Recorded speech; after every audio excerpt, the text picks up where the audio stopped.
ಮಾತು camera person Srinivasa ಜೊತೆ ಗಂಗಾಧರ್ ಭಕ್ತ, ನ್ಯೂಸ್ 18 ಕನ್ನಡ, ಬೆಂಗಳೂರು.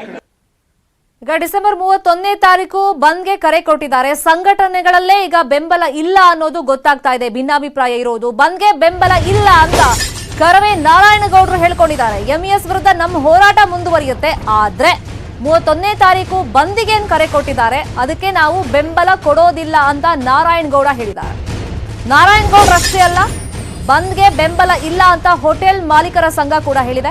ಬೆಂಗಳೂರು ಹೋಟೆಲ್ ಸಂಘದಿಂದ ಬೆಂಬಲ ಇರೋದಿಲ್ಲ, ಇನ್ನು ಮಾಲ್ ಅಸೋಸಿಯೇಷನ್ ಕೂಡ ಸಪೋರ್ಟ್ ಮಾಡೋದಿಲ್ಲ ಅಂತ ಹೇಳಿದೆ. ಹೋರಾಟ ಬೇಕಾದ್ರೆ ನಿರಂತರವಾಗಿ ಮಾಡೋಣ, ಈಗ ಬಂದ್ ಮಾಡೋದೊಂದೇ ಅಜೆಂಡಾ ಅಲ್ಲ, ಅದೊಂದೇ ಪರಿಹಾರ ಅಲ್ಲ. ಇದರಿಂದ ಸಾಕಷ್ಟು ಜನರಿಗೆ ಸಮಸ್ಯೆ ಆಗುತ್ತೆ, ಪ್ರಾಬ್ಲಮ್ ಆಗುತ್ತೆ. ಹಾಗಾಗಿ ನಾವು ಬಂದ್ಗೆ ಬೆಂಬಲ ಕೊಡಲ್ಲ, ಹೋರಾಟ ಮಾತ್ರ ಮುಂದುವರಿಸ್ತೀವಿ ಅಂತ ಹೇಳಿದ್ದಾರೆ. ಇದೇ ವಿಚಾರವಾಗಿ ನಾರಾಯಣಗೌಡರು ಏನ್ ಹೇಳಿದ್ದಾರೆ, ನಮ್ಮ ರಿಪೋರ್ಟರ್ ಗಂಗಾಧರ್ ಅವರನ್ನು ಮಾತನಾಡಿಸಿದ್ದಾರೆ ನೋಡಿ. ಬೆಳಗಾವಿಯಲ್ಲಿ ಎಂಇಎಸ್ ಪುಂಡರ ಉದ್ದಟತನ ಮಿತಿ ಮೀರಿದೆ. ಇದರ ಬೆನ್ನಲ್ಲೇ ಕನ್ನಡ ಒಕ್ಕೂಟ ಡಿಸೆಂಬರ್ 31ಕ್ಕೆ ಬಂದ್ಗೆ ಕರೆಯನ್ನ ಕೊಟ್ಟಿದೆ. ಆದ್ರೆ ನಾರಾಯಣಗೌಡರು ಅದಕ್ಕೆ ಬೆಂಬಲವನ್ನ ಕೊಡ್ತಾರಾ? ಸ್ವತಃ ಮಾತಾಡೋಕೆ ನಮ್ಗೆ ನಾರಾಯಣಗೌಡರು ಇದ್ದಾರೆ, ಅವ್ರನ್ನೇ ಮಾತಾಡಿಸ್ತೀನಿ. ಸರ್, 31 ಒಂದು ಬಂದ್ಗೆ ನಿಮ್ಮ ಬೆಂಬಲ ಇದೆಯಾ, ಹೇಗೆ ಸರ್? 31ರ ಬೆಂಬಲಿಗೆ ಕರ್ನಾಟಕ ರಕ್ಷಣಾ ವೇದಿಕೆ ಯಾವುದೇ ತೀರ್ಮಾನವನ್ನು ತಗೊಂಡಿಲ್ಲ. ಯಾಕೆಂದರೆ ಎಲ್ಲ ಸಂದರ್ಭದಲ್ಲೂ ಬಂದು ಚಳುವಳಿಯ ಮಾನದಂಡ ಅಲ್ಲ. ಕರ್ನಾಟಕ ರಕ್ಷಣಾ ವೇದಿಕೆ ಭಾರೀ ಬಂದ್ಗಳಿಂದ ದೂರ ಉಳಿದಂಥದ್ದು. ಯಾಕೆಂದರೆ ಇವತ್ತು ಕೋಟ್ಯಾಂತರ ರೂಪಾಯಿ ಒಂದು ಬಂದ್ ಆಗೋದ್ರಿಂದ ರಾಜ್ಯ ಸರ್ಕಾರದ ಮೇಲೆ ಕೋಟ್ಯಾಂತರ ರೂಪಾಯಿದು ಒಂದು ಹೊರೆ ಒತ್ತಡ ಬೀಳುತ್ತೆ.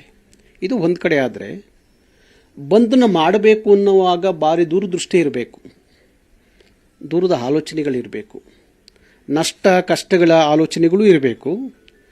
ನಮ್ಮ ಬಂದು ಸರ್ಕಾರದ ಮೇಲೆ ಯಾವ ರೀತಿಯಲ್ಲಿ ಪರಿಣಾಮ ಬೀರುತ್ತೆ ಅನ್ನೋದು ತೀರ್ಮಾನವನ್ನು ನಾವು ಮಾಡಬೇಕಾಗತ್ತೆ. ಹಾಗಾಗಿ ಆ ತೀರ್ಮಾನವನ್ನು ನಾವು ಇನ್ನೂ ಏನೂ ಮಾಡಿಲ್ಲ. ಅದಕ್ಕಾಗಿ ಬಂದಿನಿಂದ ಕರ್ನಾಟಕ ರಕ್ಷಣಾ ವೇದಿಕೆ ದೂರ ಉಳಿಯುತ್ತೆ. ಸರ್, ಎಲ್ಲೋ ಒಂದು ಕಡೆ ಪ್ರತಿ ಬಾರಿ ಕೂಡ ನೀವು ಹೇಳಿದ್ರಿ, ನಾವು ಬಂದ್ಗೆ ಸಾಮಾನ್ಯವಾಗಿ ಕರವೇ ಒಂದು ನಾವು ಅವ್ರಿಗೆ ಬೆಂಬಲವನ್ನು ಕೊಡ್ತಾ ಇಲ್ಲ ಅಂತೇಳಿ. ಕನ್ನಡ ಸಂಘಟನೆ ನಡುವೆ ಎಲ್ಲೋ ಅಪಸ್ವರ ಕೇಳಿ ಬರ್ತಾ ಇದೆಯಾ? ಯಾಕೆ ನಿಮಗೆ ಏನಾದರೂ ಇವತ್ತು ನಡೆದಂಥ ಸಭೆಗೆ ನಿಮಗೆ ಆಹ್ವಾನ ಇತ್ತಾ ಇಲ್ವಾ? ಯಾಕೆ ಈ ರೀತಿ ಒಗ್ಗಟ್ಟು ಪ್ರದರ್ಶನ ಆಗ್ತಾ ಇಲ್ಲ ಅಂತ ಸರ್? ಇಲ್ಲ, ಈಗ ಪ್ರತಿಷ್ಠೆಗಳಿಂದ ಏನೂ ಸಹ ನಾವು ಕಟ್ಟಲಿಕ್ಕೆ ಆಗೋದಿಲ್ಲ. ಪ್ರತಿಷ್ಠೆಗಳನ್ನ ಬಿಟ್ಟು ಏನಾದರೂ ನಾವು ಚಳವಳಿಗಳನ್ನು ಹೋರಾಟಗಳನ್ನು ತಗೊಂಡು ಹೋಗಬಹುದು ಹೊರತು ಪ್ರತಿಷ್ಠೆಗಳಿಂದ ಏನೂ ತಗೊಂಡು ಹೋಗೋಕ್ಕೆ ಸಾಧ್ಯ ಇಲ್ಲ. ಅದು ಒಂದು ಕಡೆ. ಆದರೆ ನಾನು ಒಂದೇ ಒಂದು ಉದಾಹರಣೆ ಹೇಳ್ತೀನಿ. ಮೊನ್ನೆ ಬೆಂಗಳೂರಲ್ಲಿ ಒಂದು ಘಟನೆ ಆಯಿತು. 13 ಜನನ ಬಂಧಿಸಿ ಅವ್ರನ್ನ ಇವತ್ತು ಜೈಲಲ್ಲಿ ಇಟ್ಟಿದ್ದಾರೆ. ಯಾರು ಮಾತಾಡ್ತಾ ಇದ್ದೀರಿ ಅವ್ರ ಬಗ್ಗೆ?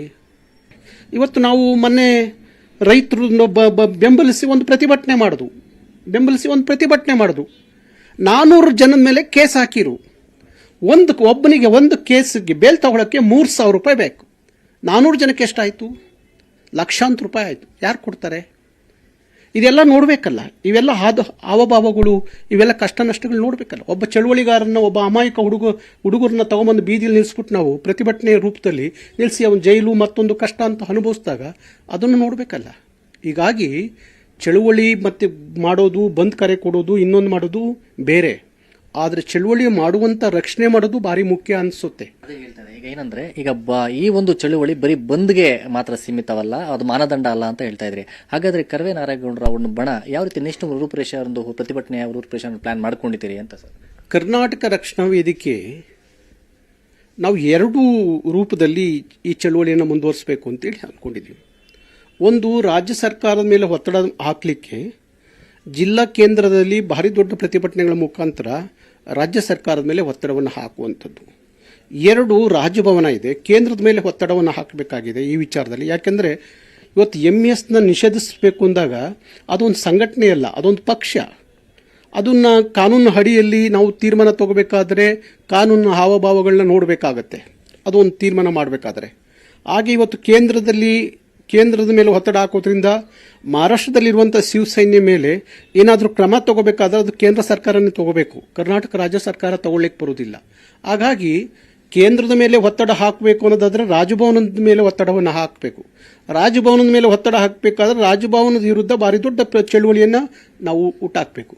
ಹಾಗಾಗಿ ರಾಜಭವನದ ವಿರುದ್ಧವಾಗಿ ಚಳುವಳಿಯನ್ನು ಪ್ರಾರಂಭ ಮಾಡೋದು, ಮತ್ತು ರಾಜ್ಯ ಸರ್ಕಾರ ಜಿಲ್ಲಾಡಳಿತದ ಮುಖಾಂತರ ರಾಜ್ಯ ಸರ್ಕಾರದ ಮೇಲೆ ಒತ್ತಡವನ್ನು ಹಾಕುವಂಥ ಚಳುವಳಿಯನ್ನು ಕರ್ನಾಟಕ ರಕ್ಷಣಾ ವೇದಿಕೆ ಮಾಡುತ್ತೆ.